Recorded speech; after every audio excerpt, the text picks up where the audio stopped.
On va passer donc à la deuxième critique. C'est toi Guillaume qui t'y colle. Tu vas nous parler de quoi ? The Outer Worlds.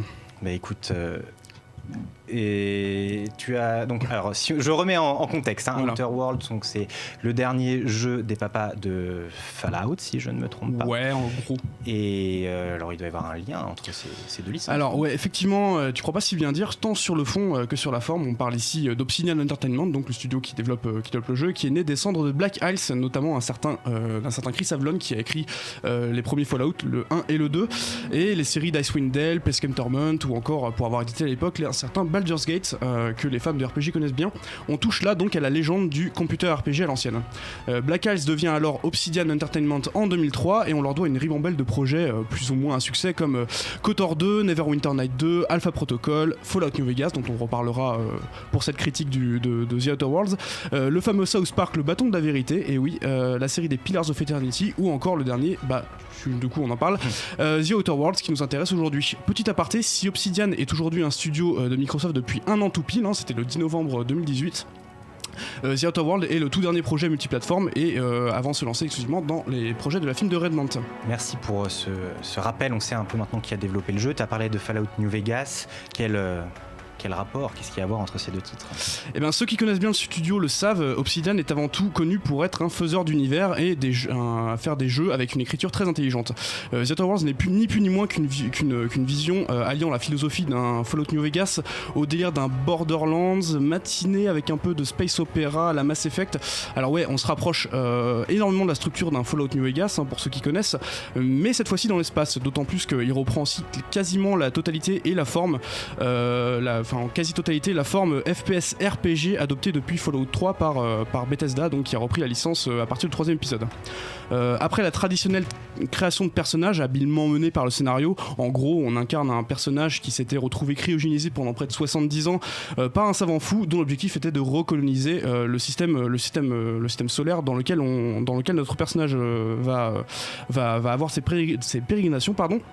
Une fois sur pied, on se retrouve dans un déroulé assez familier à base de missions principales, secondaires et des objectifs liés aux compagnons que l'on rencontrera au gré de nos pérégrinations. J'ai parlé de Space Opera à la Mass Effect tout à l'heure, puisque contrairement au déroulé relativement solitaire d'un Fallout, The Outer Worlds nous incite fortement à voyager en groupe et d'explorer diverses planètes à bord de notre vaisseau.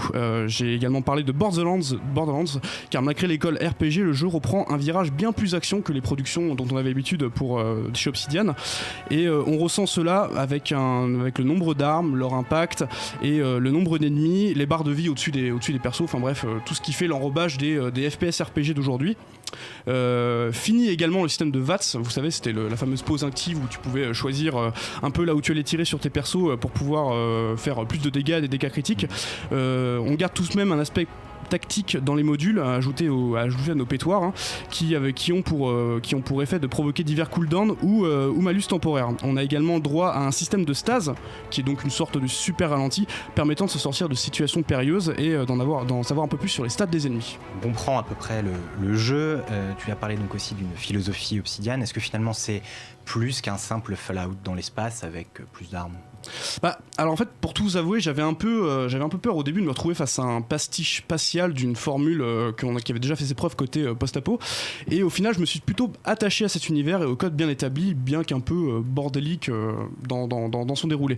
Alors on n'est pas dans un Mass Effect non plus, il y a seulement 4 planètes à explorer et quelques stations spatiales dont on fera vite le tour, même si on n'est pas dans un monde ouvert à la Bethesda. Les environnements, la géométrie des zones à explorer, et ça évite un peu la redondance.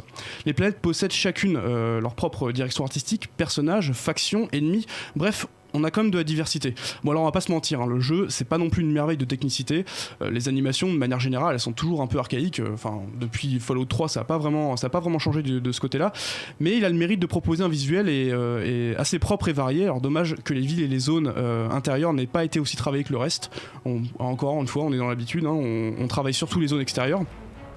Et les personnages que l'on croise en dehors des personnages principaux auraient pu être aussi un peu moins copier-coller. Bon alors, Obsidian est moins connu pour faire des beaux jeux que pour son écriture des jeux et de nombreux dialogues à choix multiples qui ont une véritable ramification dans leur déroulement. En fonction de ces choix, on va dessiner la destinée de ces personnages et de leur réputation auprès des locaux, des factions et des tribus. À chaque niveau gagné, on gagne des points de compétences à dépenser dans divers domaines comme la force, l'intelligence, le leadership et les dialogues. Ce dernier d'ailleurs, je vous conseille si vous comptez jouer au jeu à le maxer au maximum parce que vous vous en doutez, ces choix seront primordiaux afin de vous débloquer plus facilement l'accès à des étapes de quête. Bref, vous connaissez maintenant le principe si vous avez joué au moins une fois en Fallout. Et je parlais aussi justement de l'écriture et c'est là que le bas blesse. Même si Obsidian garde son côté subversif et facétieux dans sa philosophie, je trouve qu'on est encore loin d'atteindre le génie et la plume d'un Fallout New Vegas qui arrivait à nous proposer de véritables sensations, de choix cornéliens et un système de réputation qui avait vraiment son importance. Bref, tout ce que faisait le sel du studio quoi. Et The Outer Worlds reste assez sage, assez manichéen dans son approche et incite moins à l'introspection. Alors ouais, ça rend pas le jeu mauvais pour autant, mais j'aurais vraiment aimé un peu plus d'originalité et une galerie de personnages aussi réussie qu'un Fallout New Vegas, encore une fois, comme le fameux Robert House que ceux qui ont fait le jeu connaissent bien. Alors ouais, j'ai apprécié The Outer Worlds, vraiment, j'ai pris plaisir à parcourir son univers, même si la fin que j'ai obtenue m'a pas vraiment apporté satisfaction, un peu trop gentil à mon goût. Y a quoi faire et vraiment en tant que fan de Fallout et du travail d'Obsidian, je suis assez mitigé, mais si vous souhaitez de manière un peu douce de rentrer dans ce type de jeu et ce type d'univers, c'est clairement actuellement la meilleure option. Ouais. Merci beaucoup. Est-ce que autour du plateau vous avez pu tester ce jeu ? Non, j'ai pas testé, mais j'ai une question par rapport au choix. Ouais. Est-ce que les choix ont un vrai impact ou est-ce qu'on est à la Mass Effect 3 ou on est une choix de couleur à la fin? Ouais, on est un peu dans le côté Mass Effect de la chose, dans le sens où en fait, plus on va maxer des compétences, notamment tout ce qui est dialogue, tout ce qui est persuasion, tout ce qui est mensonge, on va débloquer plus rapidement en fait un accès à un dialogue qui sera plus ou moins fermé. C'est pas vraiment ouvert comme un Fallout New Vegas où on avait plusieurs ramifications. Disons que c'est une bonne porte d'entrée, mais si on cherche quelque chose de plus poussé, c'est clairement pas vers The Outer Worlds qu'il faut se... Est-ce que la recette Fallout, alors que ce soit chez Bethesda aujourd'hui, avec Fallout 76 qui n'est pas un excellent jeu, là on voit donc avec cette recette Fallout New Vegas un peu améliorée mais qui n'a pas le génie, est-ce que finalement ce type de jeu de CRPG n'est pas un petit peu en train de péricliter? Est-ce qu'il ne faudrait pas aller chercher du côté de Disco Elysium par exemple pour aller voir le renouveau du genre? Si on veut se rapprocher d'un Fallout à l'ancienne, entre guillemets, Disco Elysium, alors moi j'y ai pas joué personnellement, mais on a dit beaucoup de bien justement sur ce côté écriture, je pense que c'est plus vers ce genre de jeu qu'il faut s'orienter. Je pense que en fait The Outer Worlds c'est vraiment, comme je disais, la porte d'entrée au CRPG et surtout le côté action qui sera beaucoup plus mis en avant, même si ça reste pas, c'est pas un Call of, faut pas non plus se leurrer, c'est pas un jeu d'action grandiloquent, mais il y a quand même une philosophie qui émane de ce jeu. Je suis quand même assez déçu de voir ce qu'ils en ont fait quand on connaît le potentiel d'Obsidian. Malgré tout, ça reste un bon jeu entre guillemets. C'est pas, voilà. Vous avez joué à Fallout autour du plateau? Ouais. Lesquels les New deux Vegas principalement. New Vegas. Ouais. Le 4 un peu, mais j'ai vite arrêté. Et ça t'avait plu New Vegas? Ouais, New Vegas j'avais adoré. Pour et du coup The Outer World, j'attends de pouvoir le lancer. Parce que j'ai essayé avec le Xbox Game Pass du coup de le lancer, sauf qu'il s'installe en boucle et il veut jamais se lancer. D'accord. Donc peut-être un jour. Donc peut-être un peu plus tard. Alors le jeu, je voulais rappeler, il est disponible sur Xbox, sur PS4, sur PC également, mais il sera aussi disponible sur Switch plus tard. C'est le dernier jeu Obsidian multiplateforme et après ils feront des jeux exclusivement pour Microsoft. Est-ce qu'on sait un petit peu ce qu'ils nous réservent pour le futur ou pas du tout? Pour l'instant pas du tout. C'est partie de la stratégie de Microsoft de fin de génération, prochaine génération, beaucoup d'achats de studios et on espère qu'ils vont nous proposer des choses intéressantes pour la Xbox Scarlett, on connaît pas encore.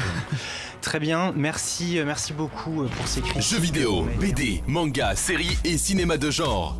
L'actu Pop & Geek, c'est dans Hyperlink, votre cocktail de bulles et de pixels, avec Karel et son équipe, tous les dimanches à 16h, en direct sur VL.